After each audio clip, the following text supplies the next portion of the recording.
ராஜ்கிரண் சாருடைய இமேஜையே மாற்றினேன் அப்படின்னு இயக்குனர் சேரன் பார்த்தீங்கன்னா சில ஷூட்டிங் மெமரிஸை ஷேர் பண்ணியிருக்காரு. அவர் என்ன சொல்லியிருக்காருன்னா, ராஜ்கிரண் சார்கிட்ட பாண்டவர் பூமி படத்தில் நடிக்க கேட்டபோது, இது நான் நடித்தா சரியாக வருமா, நல்லா இருக்குமா அப்படின்னு என்கிட்ட திரும்ப திரும்ப கேட்டுக்கிட்டே இருந்தார். அவர் ஒரு யானையை தூக்குவார்னு சொன்னால் கூட நம்புவாங்க மக்கள். அந்த அளவு அவர் திடகாத்திரமாக பார்க்க ஆள் அப்படி இருப்பார்.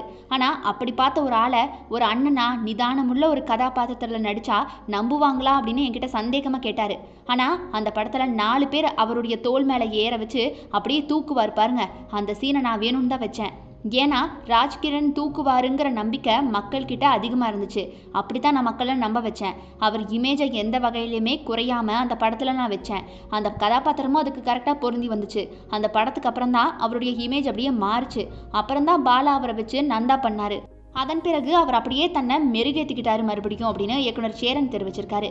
ஸோ மக்களே, உங்களுக்கு ராஜ்கிரண் சார் நடித்த படங்கள்லேயே எது உங்களோட ஃபேவரட் அப்படிங்கிறத மறக்காமல் கமெண்ட் பாக்ஸில் கமெண்ட் பண்ணிடுங்க.